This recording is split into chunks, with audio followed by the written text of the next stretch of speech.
After losing World War I, Germany was saddled with heavy reparations. It wasn't long before Germany's economy was in the toilet. Its people were suffering massively decreased living standards, and its politicians feared societal collapse. So given how bad things were in Germany, this raises a question: why didn't its leaders just default on its war payments and try to start over? So to begin, it won't shock you to know that these payments were not seen as negotiable by the victorious Onan powers. The Treaty of Ossett wasn't a contract between equal nations, but a diktat by the victors, and most of the nations simply didn't care how it would be paid so long as it was. It took several years for the Onan powers to come up with a figure, because bickering France and Italy wanted to crush Germany's economy forever and bury it indefinitely, whereas Britain wanted a smaller figure in the hopes that Germany could then be rehabilitated and become a trading partner. In the end, a compromise, and Germany was liable for 132 billion marks, but it was only really expected to pay back 50 billion, which could be paid in cash or in kind, mostly coal, steel, timber, and most importantly, handheld signs. Now, this might seem like the question has been answered. I hope you enjoyed this episode with a special thanks to my patrons James Bizet, Sky, Chappelle K. Just Kidding for the new German president, Friedrich Ebert, and the governments that served under him. Their primary objective was to get these payments reduced or eliminated. The first plan was to deliver slightly less than asked in order to demonstrate the impossibility of repayments to garner some sympathy. Didn't happen.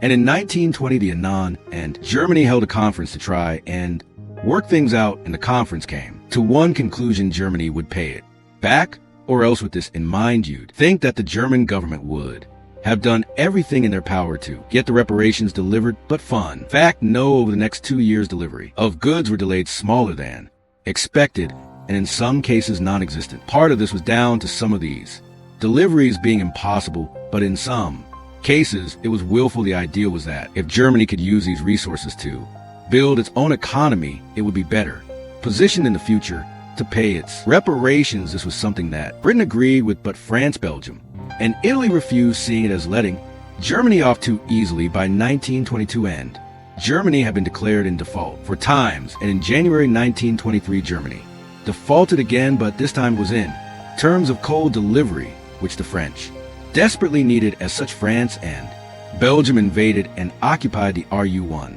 of Germany's main coal-producing regions, losing a part of its industrial heartland. Was not good for Germany, and when the German chancellor called for nonviolent resistance, its output ground to a halt. The government didn't want regular Germans who were now out of work to suffer, and so those who remained had their wages paid for by the government.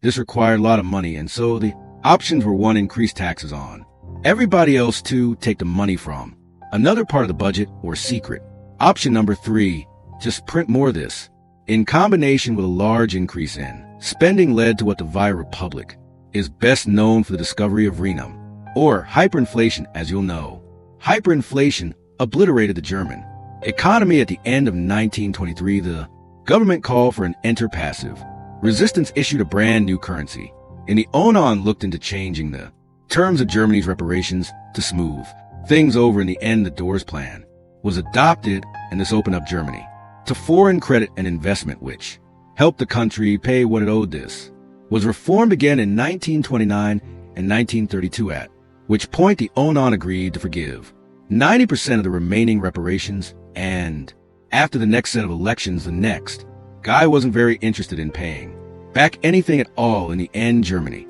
paid back roughly 20 billion of the 30 billion that the Onan demanded, meaning that whilst Germany was unable to default, it was able to negotiate its way to paying only a fraction of what was demanded from it. I hope you enjoyed this episode with a special thanks to my patrons James Bizet, Sky, Chappelle Ka, Yudin Wong, Weon Hockey, Anthony Beckett's Blue Cardinal, Alex Schwinn, a Furfly, Spencer Lightfoot, Captain P.Y. Jidam Sir, The Flying Dan, Gustav Swan, Robert C. Perkins, Shineen, Michael Burtcastle, Bravo, Marvin C.U., Winston Kudrad D. Martin, Spinning 3 Plates, Andy McGee, Kim and Yun, Danny Adenajo, Mirza Ahmed, Coppertone, Maggie Paskowski, H from Stav, have Arthur Hosey Jr., Kittrell, Remco Hoyman, Jim Strumberg, Bet, O.T. Charles I, and Lord Beak.